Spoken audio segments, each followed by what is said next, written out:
తెలంగాణ ప్రజాపాలన ప్రభుత్వం ఇచ్చిన మాట ప్రకారంగా మాట అంటే మాటే అనేటువంటి ప్రక్రియలో భాగంగా ప్రజల అభిప్రాయానికి అనుగుణంగా తెలంగాణలో ఉన్నటువంటి కుల సర్వే నిర్వహించి డెడికేషన్ బీసీ కమిషన్ వేసి దాని తదుపరి దాన్ని సమీక్షించడానికి మంత్రివర్గ ఉపసంఘం వేసి దాని తదుపరి కేబినెట్ లోపల చర్చ చేసి ఆ కేబినెట్ చర్చను శాసనసభలో ఉంచి శాసనసభలో అన్ని రాజకీయ పార్టీల సహకారంతో ఏకగ్రీవంగా బిల్లులు చేసి ఆ బిల్లులను గవర్నర్ గారి దగ్గరికి పంపి ఆ బిల్లులు గవర్నర్ గారు రాష్ట్రపతి గారికి ఆమోదానికి పంపిన అంశం అందరూ మీకు తెలుసు. ఈ సందర్భంగా రాష్ట్రపతి గారు ఆమోదించాలని ఢిల్లీకి వెళ్లి కూడా దేశం మొత్తం మీద ఉన్నటువంటి అన్ని రాజకీయ పార్టీల ఎంపీలతో 2 దఫాలుగా కేంద్ర ప్రభుత్వానికి గౌరవ రాష్ట్రపతి గారికి తెలిసే విధంగా కార్యక్రమం తీసుకున్నాం. గౌరవ గవర్నర్ గారిని అన్ని రాజకీయ పార్టీల పక్షాన పోయి దీనికి వెంటనే పరిష్కార మార్గం చూపెట్టి చట్టబద్ధత కల్పించమని కోరినాం. గతంలో ఉన్నటువంటి న్యాయస్థానాల తీర్పుకు అనుగుణంగా అది ఇందిరా సహాని కేసు కావచ్చు, కృష్ణమూర్తి కేసు కావచ్చు, ఏ కేసు అయినా రిజర్వేషన్లకు సంబంధించిన అంశం మీద ప్రామాణికమైన లెక్కలుంటే రాష్ట్రాలకు సంబంధించినటువంటి పరిధి దాటనప్పుడు రాష్ట్రాల లోపలనే నిర్ణయం తీసుకునే అవకాశం ఉంది అనేటువంటి మాట ప్రకారంగా ఇటీవల కాలంలో తమిళనాడు ప్రభుత్వము వర్సెస్ రాష్ట్రపతి ఆ రాజ్యాంగంలో ఉన్నటువంటి గవర్నర్ల యొక్క పెండింగ్ బిల్లులకు సంబంధించి సుప్రీంకోర్టు జోక్యం చేసుకొని 3 నెలలు ఆమోదించినట్టయితే వాటిని డీమ్డ్ టు బి ఎగ్జిక్యూషన్ ఆమోదించుకున్నట్టుగానే భావించే విధంగా మరి నిర్ణయం తీసుకున్నటువంటి పరిస్థితులను లెక్కలో ఉంచుకొని తెలంగాణ ప్రజల ఆకాంక్షలకు అనుగుణంగా రాజకీయ పార్టీల అభిప్రాయ ప్రకారంగా ఉన్నటువంటి ప్రామాణిక లెక్కల ప్రకారంగా తెలంగాణ ప్రభుత్వం 42% రిజర్వేషన్లకు ముందుకు పోవడానికి జీవో నెంబర్ 9 ఇవ్వడం జరిగింది. జీవో నెంబర్ 9 ఇచ్చే సందర్భంగా తెలంగాణ బలహీన వర్గాల మంత్రులంగా, తెలంగాణ ప్రజాప్రతినిధులంగా, తెలంగాణ ప్రభుత్వం పక్షాన న్యాయస్థానాలకు ఎవరికైనా వెళ్లే హక్కు ఉంది. న్యాయస్థానం దర్వాజాలు 24 గంటల లోపల ఉంటాయి. కానీ ఇది కూడా ఒక న్యాయపరమైనటువంటి ప్రజాస్వామిక సామాజికమైనటువంటి మార్పుకు నాంది పలికేటువంటి నిర్ణయం. దీని మీద ఎవరు కూడా నోటికాడి ముద్దను చెడగొట్టద్దని ప్రాధేయపడి విజ్ఞప్తి చేసినాం. ఇలా మేమెవరికి చట్టపరంగా ఉన్నటువంటి ఎస్సీ ఎస్టీ రిజర్వేషన్లకు కానీ కేంద్రం 10% ఈడబ్ల్యూఎస్కు రిజర్వేషన్ ఇస్తున్నాడు కానీ మేము ఎవరికి వ్యతిరేకంగా కాదు. ఇప్పుడు తీసుకుంటున్న నిర్ణయం కూడా వారికి ఒక నయా పైసా కూడా హాని కలిగేటువంటి నష్టం కలిగే అంశం కాదు. మేము తెలంగాణలో తీసిన లెక్కల ప్రకారంగా ఆ ప్రామాణికమైనటువంటి లెక్కల ఆధారంగా ప్రజల అభిప్రాయం మేరకు, రాజకీయ పార్టీల అభిప్రాయం మేరకు ఈ నిర్ణయం తీసుకొని ముందుకు పోతున్న సందర్భంలో కోర్టు కూడా ఒక దశలో మెరిట్ మీద మళ్ళీ 8వ తారీఖు వింటాం, మీ ఎన్నికల నోటిఫికేషన్ కానీ మీ ప్రక్రియ కొనసాగించుకోమని చెప్పినందుకు కోర్టుకు ధన్యవాదాలు తెలియజేస్తూ భవిష్యత్తులో కూడా సామాజిక న్యాయానికి ఒక మార్పు జరుగుతున్నప్పుడు ప్రజాస్వామ్యంలో కొన్ని అంశాలకు సంబంధించి చారిత్రాత్మకమైనటువంటి నిర్ణయాలు ఎక్కడో ఒక ఆడ పురిటినప్పుడు దాటి బయట పడాల్సి వస్తుంది. మేము కూడా ఈ కార్యాచరణ మొత్తంలో అనేక పురిటినప్పులు, అనేకమైనటువంటి అడ్డంకులను ఎదుర్కొని, అనేకమైనటువంటి అవాంతరాలను ఎదుర్కొని ఇలా ఈ స్థాయి దాకా తెలంగాణ బలహీన వర్గాలకు సంబంధించినటువంటి అంశం వచ్చింది. అలా నేను తెలంగాణలో ఉన్నటువంటి సామాజికవాదులు, ఒక బలహీన వర్గాలు, ఒక దళిత సంఘాలు, ఒక గిరిజన సంఘాలు కాదు, సామాజికంగా కోణం నుంచి ఆలోచించి సామాజిక న్యాయం కాంక్షించే ప్రతి వ్యక్తి ఇప్పుడు ప్రభుత్వం చేసినటువంటి నిర్ణయాన్ని ఎన్నికల ప్రక్రియకు సహకరించే విధంగా న్యాయస్థానంలో జరిగేటువంటి ఉత్తర ప్రత్యుత్తరాలు కావచ్చు, లేదా అక్కడ పడేటువంటి మన వాదనను వినిపించడానికి సోమోటగా అందరూ కూడా సానుకూలంగా ఈ న్యాయపరమైనటువంటి సామాజిక న్యాయ నిర్ణయానికి మద్దతునివ్వమని హృదయపూర్వకంగా విజ్ఞప్తి చేస్తా ఉన్నాం. అంతేకాదు శాసనసభలో చర్చ జరిగినప్పుడు లేదా బయట రాజకీయ వేదికలలో బలహీన వర్గాలకు సంబంధించి పూర్తిగా 100% మా రాజకీయ పార్టీ మద్దతు అని చెప్పడమే కాదు, శాసనసభలో నిజంగా కూడా మరి బిల్లు ఏకగ్రీవంగా పాస్ కావడానికి సహకరించినారు.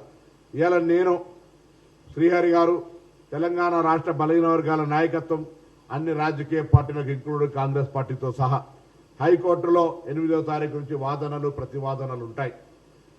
నేను ఆ రోజు కూడా శాసనసభలో బిల్ పాస్ అయ్యేటప్పుడు మూడ్ ఆఫ్ ది హౌస్ అనేటువంటిది చాలా ప్రతిబింబిస్తుంది, తప్పకుండా ఇది ఒక పరిగణలోకి తీసుకోబడే అంశమని నేను అనేక సందర్భాల్లో ఆ రోజు చెప్పినాం, అందరికి విజ్ఞప్తి చేసిన.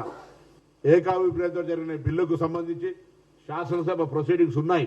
కానీ రాజకీయ పార్టీగా మళ్ళొక్కసారి ఈ బలహీన వర్గాలకు సంబంధించిన 42% రిజర్వేషన్, సామాజిక న్యాయానికి, సామాజిక విప్లవానికి మార్గదర్శకత్వం మా రాజకీయ పార్టీగా మేము దీనికి 100% సహకరించడమే కాదు, శాసనసభలో బిల్లులో కూడా మేము మద్దతు ఇచ్చినామని చెప్తూ ఒక అఫిడవిట్ కానీ మీ లీగల్ సెల్ ద్వారా హైకోర్టు చీఫ్ జస్టిస్ కానీ బెంచ్కి కానీ పూర్తి సవివరంగా మీ రాజకీయ పార్టీ అభిప్రాయాన్ని తెలియజేసి ఈ వాదన లోపల సామాజిక న్యాయ వాదనకు బలాన్ని ఇవ్వమని చెప్పి సందర్భంగా నేను విజ్ఞప్తి చేస్తూ ఉన్నాం. మేము చేసే విజ్ఞప్తి అన్ని రాజకీయ పార్టీలకు సంబంధించి కాంగ్రెస్తో పాటుగా, టీఆర్ఎస్తో పాటుగా BJP, CPI, CPM, MIM, Loksatta, Janasatta, Janasena, అన్ని రాజకీయ పార్టీలు, మేము రాజకీయ పార్టీ అనుకునే ప్రతి ఒక్కరు కూడా శాసనసభలో ఉన్నటువంటి పార్టీలతో సహా బయట కూడా అందరూ ఈ సామాజిక న్యాయ నిర్ణయానికి మా పార్టీ కట్టుబడి ఉంది. న్యాయస్థానం దీన్ని పరిగణలోకి తీసుకోవాలి, తప్పకుండా 42% రిజర్వేషన్లను కొనసాగించే విధమైనటువంటి అభ్యర్థనను గౌరవ చీఫ్ జస్టిస్కు, బెంచ్కు ఇవ్వమని అన్ని రాజకీయ పార్టీలకు ఈ సందర్భంగా విజ్ఞప్తి చేస్తూ ఉన్నాం. తప్పకుండా మీరందరూ స్పందించి ప్రత్యక్షంగా పర్సనల్ కూడా మేము ఆయా పార్టీల ఫ్లోర్ లీడర్లతోటి, అదేవిధంగా పార్టీ అధ్యక్షులతో కూడా నేను గారిని, కొండా సురేఖ గారు కానీ, లేదా వాకిటి శ్రీ గారితో పాటుగా బలహీన వర్గాలకు సంబంధించినటువంటి వాళ్ళు కానీ పార్టీ పెద్దలు అందరం కూడా పోయి కలుస్తాం. ఇలా రాజకీయమైనటువంటి బేషిజాలకు సంబంధించిన అంశం కాదు. 29 రాష్ట్రాల్లో, దేశంలో అనేకమైన అంశాలున్నాయి.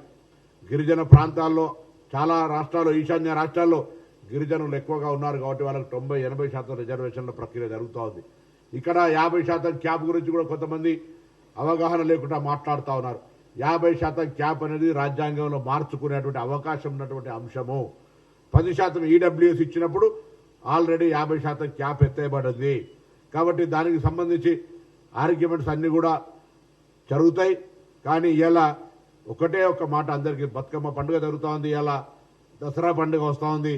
తెలంగాణలోని కానీ దేశవ్యాప్తంగా బలహీన వర్గాలు, ఓహో తెలంగాణలో ఇలా ఒక సామాజిక న్యాయానికి మార్గం పడ్డది, అక్కడ ముఖ్యమంత్రి రేవంత్ రెడ్డి గారు దీనికి సంబంధించి నాయకత్వం వహిస్తూ ఉన్నారు, వాళ్ళ నాయకుడు రాహుల్ గాంధీ గారు జితనే ఆబాదీ ఉతనే ఇచ్చేదారి అనేటువంటి అంశం ప్రక్రియ ప్రారంభమైంది అనేటువంటి ఒక మాట చర్చ జరుగుతున్న సందర్భంలో నోటికాడి ముద్దను ఎగ్గొట్టే ప్రయత్నం వద్దు. మళ్ళీ చెప్తాను, మేము ఎవరి కంచంలోకే తీసుకొని తిట్టలేము, ఎవరిని అన్యాయం జరిగే విధంగా మా చర్య లేదు. మేము మా వర్గాలకు సంబంధించి న్యాయం జరగమని కోరుతా ఉన్నాం. దీన్ని ప్రస్ఫుటంగా ఘర్షణ లేదు, అభ్యర్థన న్యాయపరంగా అడుగుతా ఉన్నాం, చట్టపరంగా చేసుకుంటా ఉన్నాం. చట్టం ప్రభుత్వంలో చేతిలో పరిపాలనలో ఉన్న ప్రభుత్వం పూర్తిగా సానుకూలంగా ఉంది. ప్రతిపక్షాలు కూడా మాటలకు శాసనసభలో అన్ని రకాలుగా మద్దతు ఇచ్చారు. కాబట్టి ఈ కార్యక్రమం చేయడం ద్వారా మాకు లాభం జరుగుతుందనే మాట మనం చేస్తా ఉన్నాం. సార్, ఇప్పుడు రేవంత్ రెడ్డి తీసుకొచ్చినటువంటి జీవో 9 దాంతో బీసీలకు రిజర్వేషన్ 42% దక్కేటువంటి అవకాశం ఉంది. కాంగ్రెస్ పార్టీ ఎన్నికల మేనిఫెస్టోలో, కామారెడ్డి డిక్లరేషన్లో విద్యా, ఉద్యోగాలు, అదేవిధంగా రాజకీయ రిజర్వేషన్లు కల్పిస్తామని చెప్పింది. సరే, ఇప్పుడు జరుగుతున్న చర్చ రాజకీయ రిజర్వేషన్లు, సర్పంచ్లుగా, ఎంపీటీసీలుగా, ఎంపీపీలుగా, జడ్పీటీసీలుగా, జిల్లా పరిషత్లుగా నిన్న వారు 42% చేశారు. అంటే గంత చదువుకోని వాళ్ళు ఎవరున్నారు, గంత అవగాహన లేని వాళ్ళు ఎవరున్నారు ఈ కాలంలో? ఇవాళ సుప్రీంకోర్టు ఎన్నెన్ని జడ్జిమెంట్స్ ఇచ్చింది. కేవలం బ్లఫ్ చేయడానికి, మోసం చేయడానికి, కాలం గడపడానికి, ఎన్నికలను పోస్ట్పోన్ చేసుకోవడానికి ఎత్తుగడ అనేటువంటిది రాజ్యాంగ నిపుణులు చెప్తున్న మాట. ఇవాళ చెవు పెట్టి ఆలోచించేయాలి తప్ప ఇది వ్యవస్థ నడుపుతున్నాం, డ్రామా కంపెనీ నడుపుతలేము. కాబట్టి నేను అంటున్నా, నువ్వు సమగ్రమైన రిపోర్ట్ సబ్మిట్ చేయకుండా, కోర్టులను చట్టబద్ధంగా నువ్వు కన్విన్స్ చేయకుండా ఇది అయ్యే ప్రసక్తి లేదు. కాబట్టి నువ్వే అనుకుంటున్నావు నేను పోయి చీఫ్ జస్టిస్తో మాట్లాడతా, జస్టిస్తో మాట్లాడతా అంటే ఏమన్నా భూలపైన ఇది? రేపు అక్కడ ఉన్న కోర్టు రాజ్యాంగానికి లోబడి పనిచేయాలి తప్ప దానికి భిన్నంగా పనిచేసే పరిస్థితి లేదు కాబట్టి ఇది రాజ్యాంగబద్ధమైంది కాబట్టి ఇవాళ రేవంత్ రెడ్డి గారు ఇట్లాంటి వాటిని బంద్ చేసి సమగ్రంగా నువ్వు ఇట్లా ఇస్తాను ఇప్పుడు ఏ పార్టీకి ఆ పార్టీ ఇచ్చుకోవాలి కోర్టులు కొట్టేసినాయి కోర్టులే అడ్డుకుంటున్నాయి మాకు మాత్రం విల్ పవర్ ఉంది ఇవన్నీ ఎందుకండి నేను అడుగుతున్నాం నిజంగానే కనుక నీకు బీసీలకు 42% ఇవ్వాలనే విల్ పవర్ ఉంటే ఎందుకో మంత్రివర్గంలో అదే దానికైతే రిజర్వేషన్ లేవు దానికి ఎవరు అభ్యంతరం లేదు దాని రాజ్యాంగ సవరణ అక్కర్లేదు ఇయ్యలేకపోయినాను నిజంగానే 42% కనుక బీసీలకు ఇచ్చేది నిజమే అయితే ఇవాళ నీ క్యాబినెట్లో 42% బీసీలు ఉన్నారా చెప్పండి నేను మా పొన్నం ప్రభాకర్ గారు చూసిన కాంగ్రెస్ పార్టీ చిత్తశుద్ధితో ఇవ్వడానికి ప్రయత్నం చేస్తుంది ఎవరు అడ్డుకోవద్దని చెప్పి ఎవరు అడ్డుకుంటారు చట్టం ఉంటుంది చట్టం అడ్డుకుంటుంది చట్టబద్ధంగా ఏర్పడ్డ ఒక ప్రభుత్వం చట్టాన్ని అపహాస్యం చేసే ప్రయత్నం చేస్తే అడ్డుకుంటుంది చట్టం ఆ విషయం మర్చిపోవద్దు ఇప్పటికైనా డ్రామా కంపెనీలని బంద్ పెట్టి భూమి మీదకి వచ్చి ఏం చేయబోతున్నావు చెప్పమని చెప్పి కోరుతున్నా తక్షణమే ఎన్నికలు నిర్వహించమని చెప్పి కోరుతున్నా అసెంబ్లీలో మేము తీర్మానం చేసినాం ఒక పక్కన మరో పక్కన జీవో ఇచ్చినాం కానీ 9th షెడ్యూల్ లో మాత్రం చేర్చేది బీజేపీ పార్టీ బీసీలు మోసం చేస్తుంది ఒకసారి తమిళనాడుకు పోయి అక్కడ విద్యా ఉద్యోగాల్లో 69% రిజర్వేషన్ ఎట్లా సాధించబడిందో స్టడీ చేసుకొని రమ్మని చెప్పండి ఇట్లా మిడిమిడిగా వాళ్ళు ఒక ఇన్ని సంవత్సరాల కాలం పాటు ఒక 20-21 మంది రిటైర్డ్ ఐఏఎస్ ఆఫీసర్లను వేసి సంవత్సరాల తరబడి సర్వే చేయించి మొత్తం వాళ్ళ విద్య ఉద్యోగ సామాజిక ఆర్థిక అన్ని రంగాలను పరిగణ తీసుకొని వాళ్ళు చెప్పగలిగితే అప్పుడు సుప్రీంకోర్టు కన్విన్స్ అయింది తప్ప హైకోర్టు కన్విన్స్ అయింది తప్ప లేకపోతే లేదు